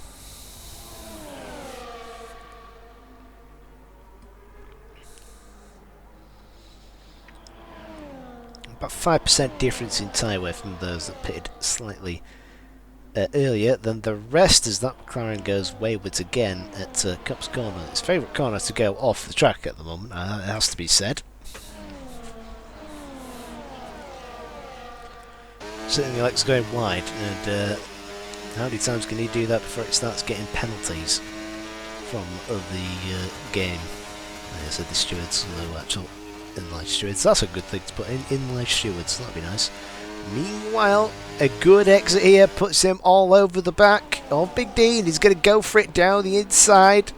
A little bit of argy-bargy contact as Big D will stay ahead. Lovely switch of a move, and that has opened the door up for Spread to try and get back past the McLaren, as it was once the Aston Martin following the Ferrari, but Vapor got ahead and will just about hold off that little short attack from the Aston Martin behind. Aston Martin in real life would be hoping that they'd be this high again, which is quite shocking to say, considering how they were much closer at the start, and that tumbled off very quickly, didn't it? Aston Martin falling apart again, as down the inside again for Vapor on Big D, and again, not quite working out. He's forced on that wider line, which is going to give Spread a bit of opportunity. The spin happens. What a reaction from Spread there. That was classed off there. to save that from being a big collision. Well, not exactly a big collision, but damage to the front wing. That has given Big D a huge safety net of 1.5 seconds because of said half spin. They were well able to keep it from completely going round, and well reacted from spread to avoid collision. Speaking of collision, we've got a Haas that has gone round, and I believe that is Ollie Champ. Still inside the top 15, getting some points from this, which will be better said than his Australia race, where he got unfortunately disqualified because of a game glitch, where he just, in reality, a DNF. It was counted for. Which, it is what it is, can't do much about it. These things happen, as expected with any Codemasters game. The battle up front died down. The gap now between Goldwyn and Axel is down to just 7.6 seconds. With those two, with both Apple and Goldwyn carrying big time penalties, it does look like that this could be a fairly confident race win for Axel. Might not have run the sprint race, but he's winning it where it matters most. We get the big points.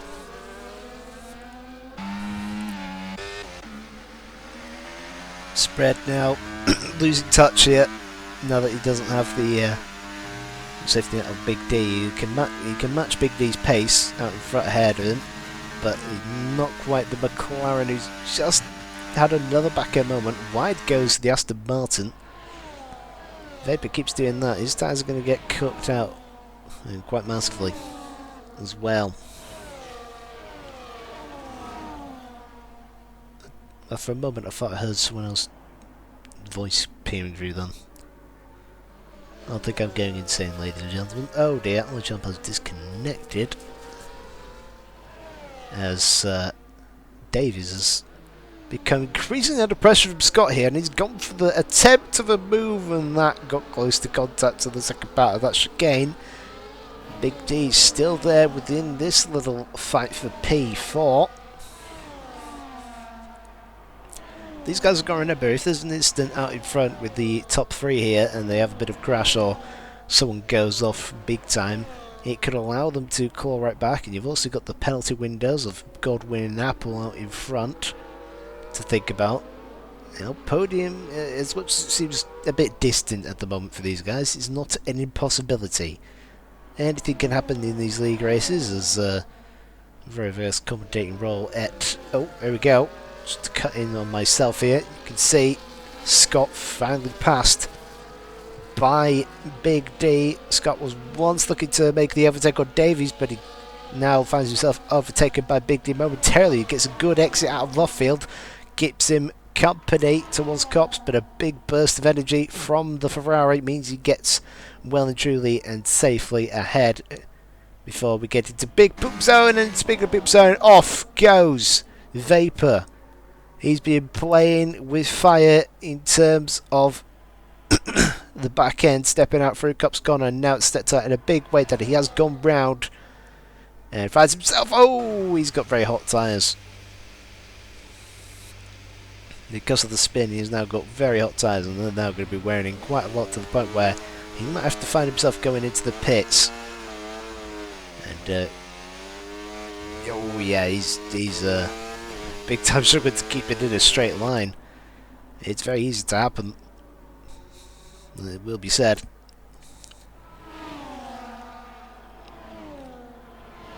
Scott down in 6th place. Spread approaching as bringing Jesus slightly along.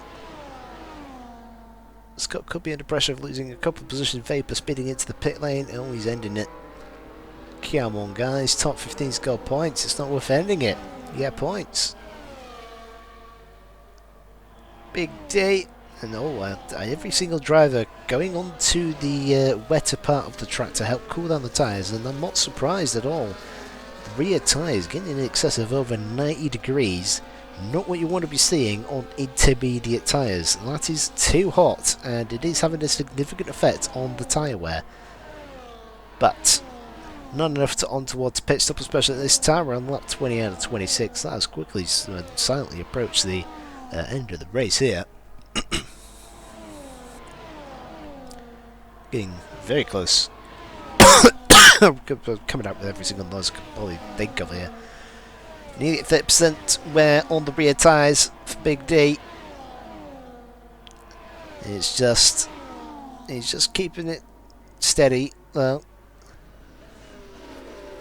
And like I say, utilising the wet patch track to help cool the tyres down, do his best as he can to save as much tyre wear whilst still being aggressive enough to try and catch the likes of Davies and try and get that P4 position away from the Red Bull driver. I have to admit, it's another decent performance here from Davies. It's again an improvement on last time in Australia, and that was a back end moment that the Ferrari did not want to have there. More moments like that, and Scott will get back interested in trying to re-overtake and get that position back.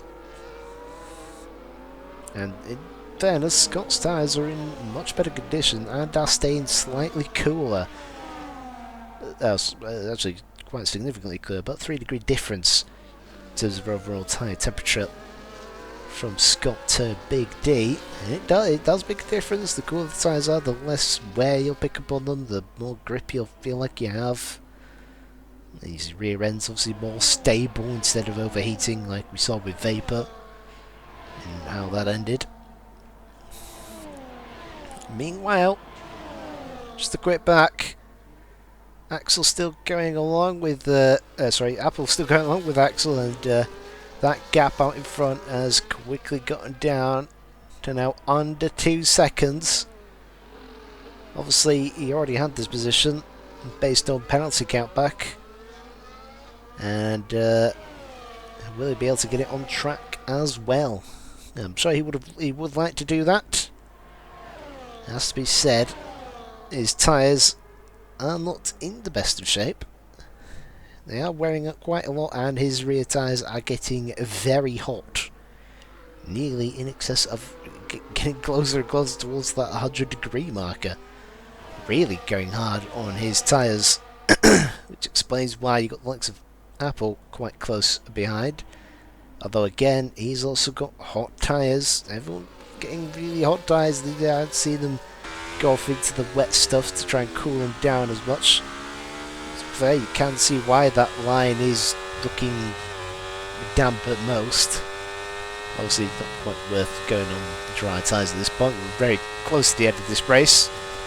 It's, you know, nearly a heavy spit is what you describe the weather as. Slight sprinklage, maybe that's a better word. Both Apple and Axel all over the back of Godwin then. This is for the lead of the race, on track at least. And it's also a deciding factor on who gets second and third. Remember, both Godwin and Apple carrying 10-second time penalties. Godwin will be looking to at least try and stay ahead of the Mercedes. He doesn't quite have to fight Axel too hard, although it might be worth doing so in order to give the Mercedes a bit more of a harder time. But that's who we should be really thinking about most here in this situation. Trying to capitalise on the most amount of points you could gain. The gap behind these guys is over 20 seconds. They really don't have to worry about that. Even a slight spin would probably see him quite safely ahead of the guys behind at this stage. Speaking of those guys, that battle for P4 is now including Mr. Spread, who is caught up to the back of Scott.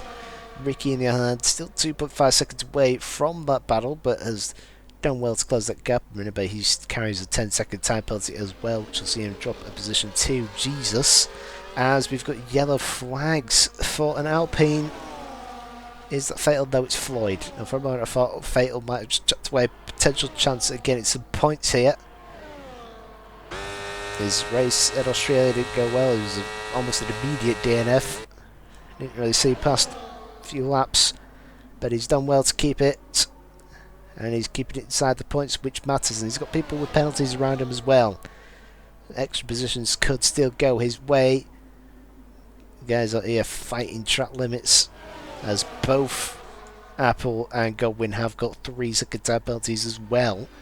Let's keep an eye on those penalty situations. Don't want to get too much. Things just getting very close between these guys. They're pushing each other hard. I'm sure they would like to see Axel pick up some sort of time penalty. But I think he knows the game's here. He knows what he needs to do, and to be honest, he just needs to sit. If he wants to play it as safe as possible, he just needs to sit behind these two and let them deal with the battling. But I'm sure, as a driver, he would have liked to finish in first as well. Because you never know, it might be a case of getting glitched and falsely gave out for 10 seconds, and you might need to fight and get it anyway, just to be safe. We've got a couple of lapped cars ahead, as, oh, that was very wide from Godwin, and that has upset Axel's line. As I said, something like that could cause mistake, and now he gets a time penalty on track limits. Just having to take a much tighter line than usual. Compromised it big time, and Apple goes through ahead, and now he's the one behind Godwin. As I said, these guys be looking to try and get more penalties. They'll be needing a lot more penalties than that. Although not a lot of laps left to do it. 24 out of 26 cars getting out of the way under the blue flags. That was Floyd Pink in the Williams. I know I said the Arbulance one was actually Williams. The blues are so similar, it's very hard to tell the difference sometimes.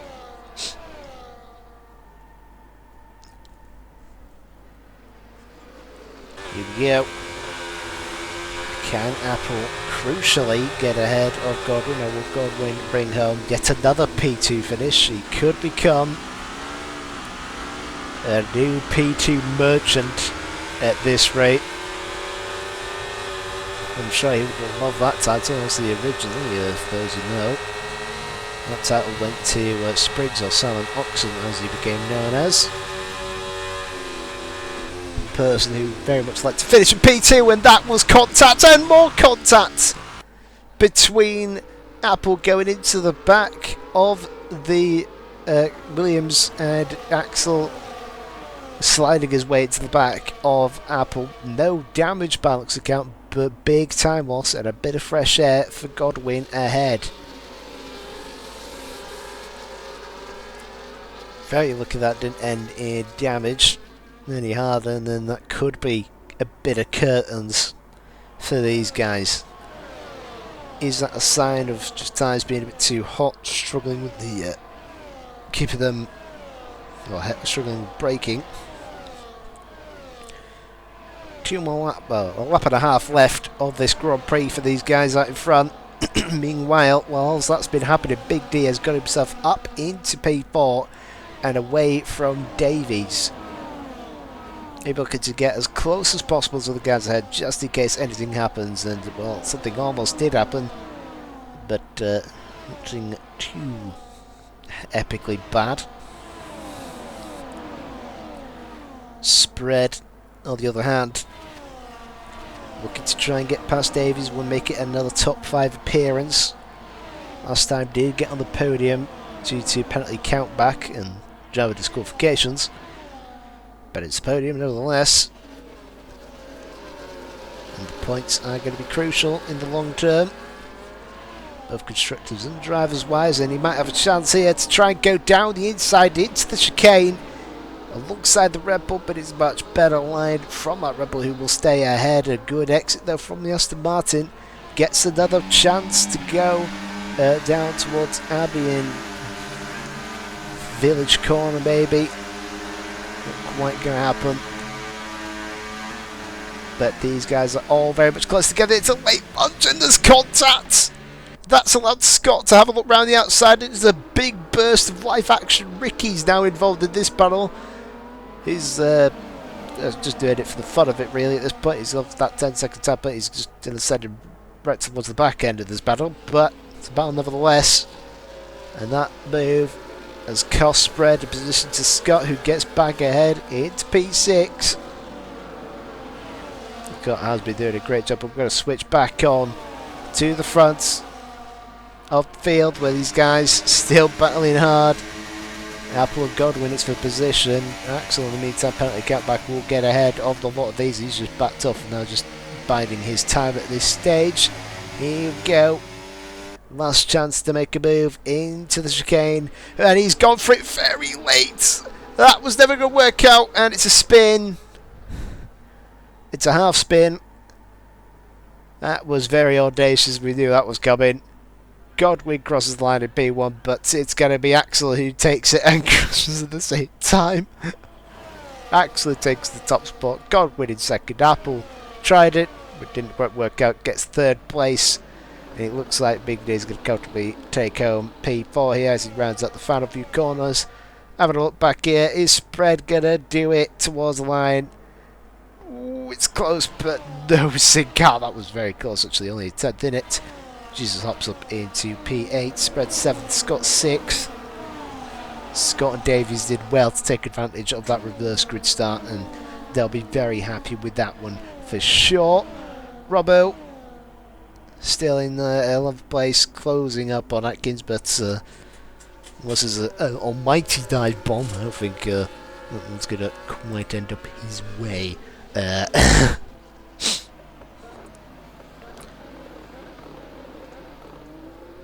So Atkins is going to take home P10, but that's not the final point scoring position. They go down to 15th place. Robbo provisionally in 11th, provisionally 12th for Theo. Fatal did pick a penalty in the end and lost a lot of time towards the latter of the stages. Does he get any extras? He does get ahead of Theo. Takes 12th place even. Theo drops down to 13th. So points found the other board for Mr. Fatal after a bit of a disastrous start to his season.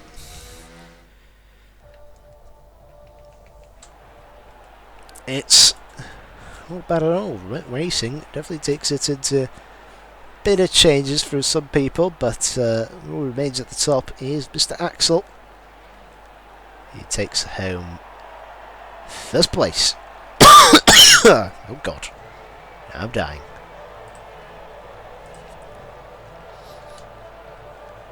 Let's disable that so I can actually see who I'm tagging to get into the podium interviews.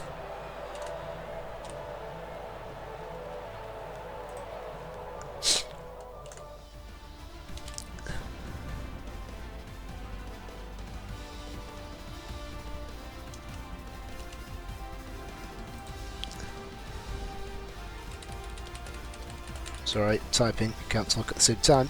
Confirm if you're top 3. Axel, Godwin and Apple. And Apple does take home the fastest lap as well for the extra bonus point under 36.1. Congrats to get that extra little point for the reserves. Obviously, he is a reserve driver, not full time at the moment, so that could change, who knows.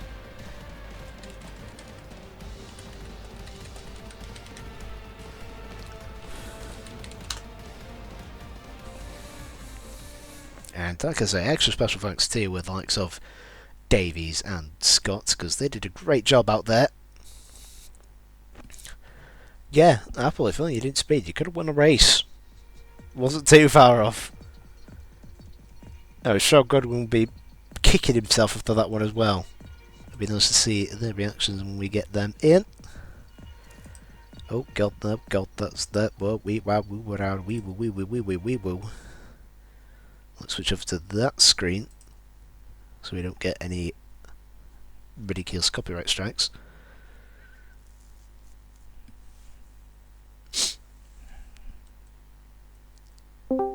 Give these guys a bit of time to get themselves in.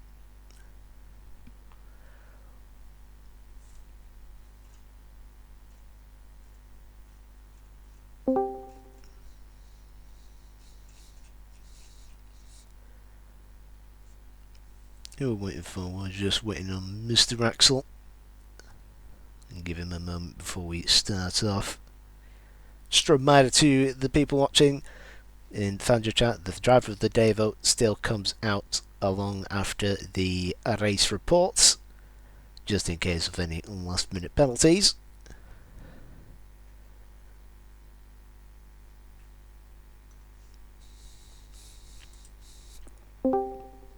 Here we go, we got everyone, fantastic stuff.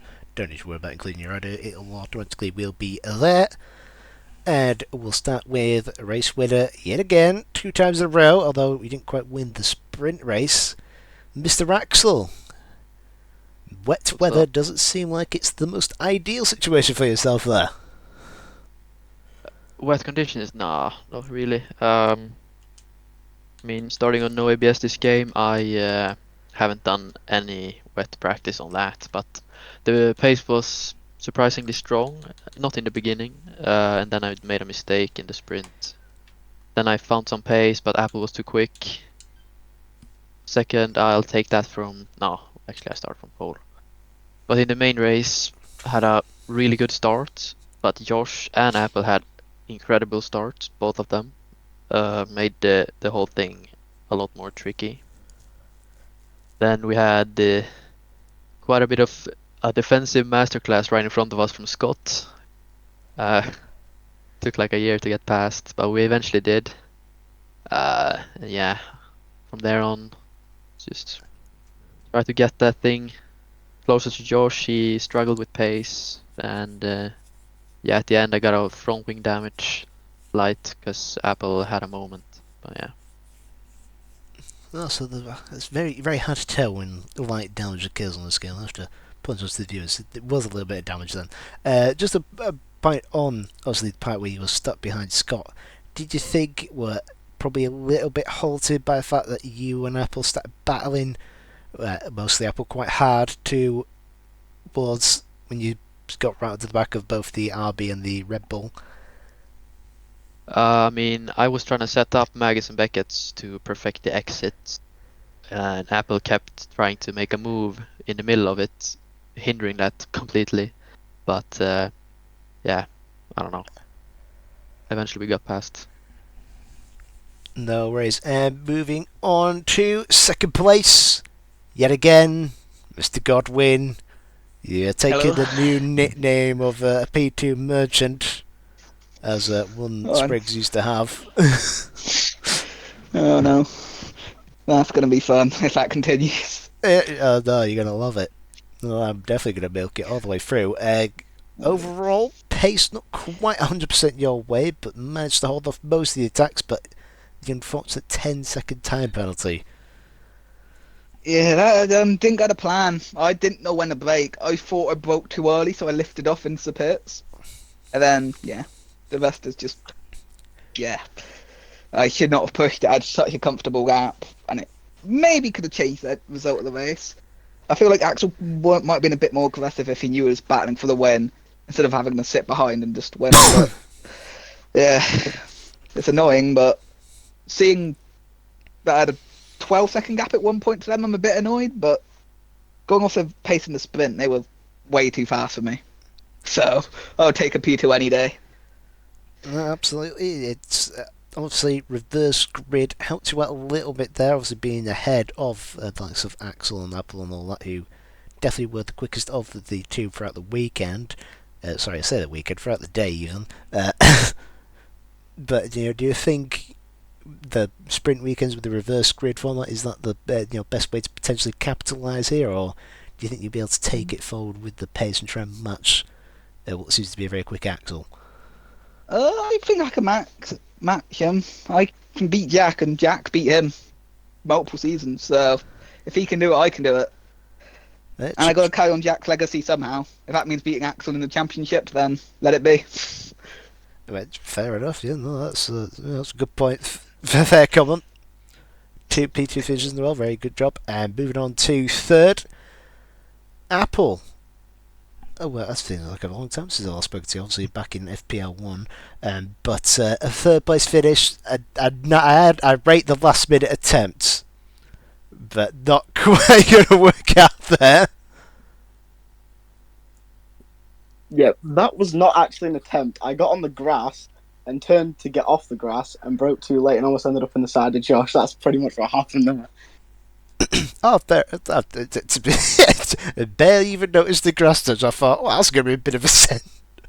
Yeah, it was like the slightest bit of my front right tyre on the grass and I broke and it obviously sent me sideways almost. So, well, that happened again and then gave Axel wing damage. Whoops.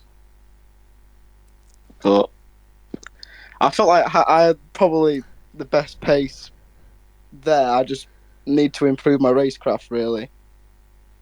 I can set up a move, but then if it closes, there's not really much to do after that.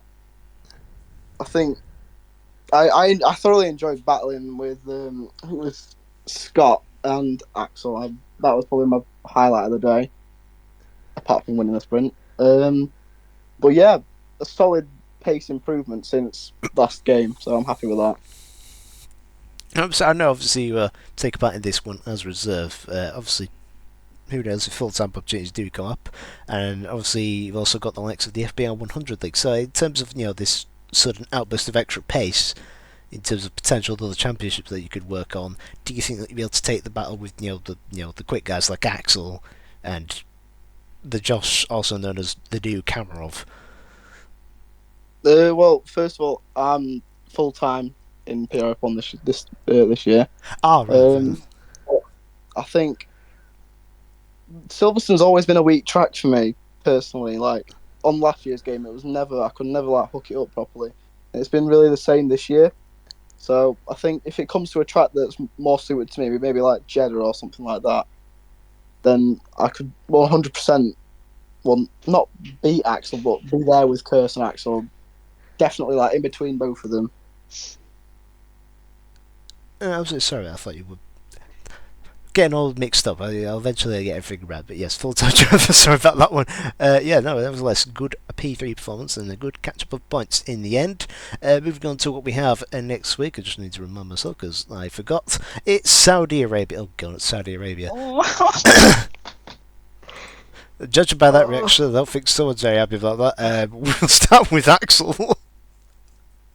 I mean, I love Jeddah. I have barely played it on this game, but I mean, I'll just hop on around Wednesday, get some good laps in, and then we'll see what happens. I guess. Sorry, did you? No, I was done. Oh, right. Sorry, my apologies. And moving to Josh, you sounded very happy about that. That's one way to put it. I guess the best way to sum up my hope for that race is controller plus Jeddah. Yeah, no, hell, yeah, no, where Yeah, I had a race at literally like at 7 a day. I was about a second and a half off in quali. It was, yeah, no. I mean, I'll be lucky if I get in the Q3. Damn. Yeah. Not so funny. That might save you from becoming the P2 merchant. You never know. You know. And Apple, your thoughts on Saudi Arabia next week? Well, I'm not here, but if I was here, it was probably my second favourite, if not favourite track on the game. So I'm pretty disappointed to be missing that. But yeah, like Josh said, for all the controller players, it's going to be mass struggle. So it's just going to be a wheel-based track next week. So hopefully, Curse doesn't gain too many points on me in the championship. Hopefully, I'm just going to defend controller players because I'm a controller player. I actually love Jeddah, and I think it's actually really good on this game. Just to downgrade that parade, and I am very happy to hear that you guys are struggling. Thank you for joining us for a very wet Silverstone race. Don't forget that it is actual British Grand Prix this week for Formula 1, and a reminder that the Ladder Division will finally start, hopefully, this Tuesday coming up, thanks to many delays either football or just Xbox blowing up. Hopefully that'll be back. I don't know if Vice is there to stream. I'll be here with you next week, I believe. So stay tuned. Thank you all for watching. Good night.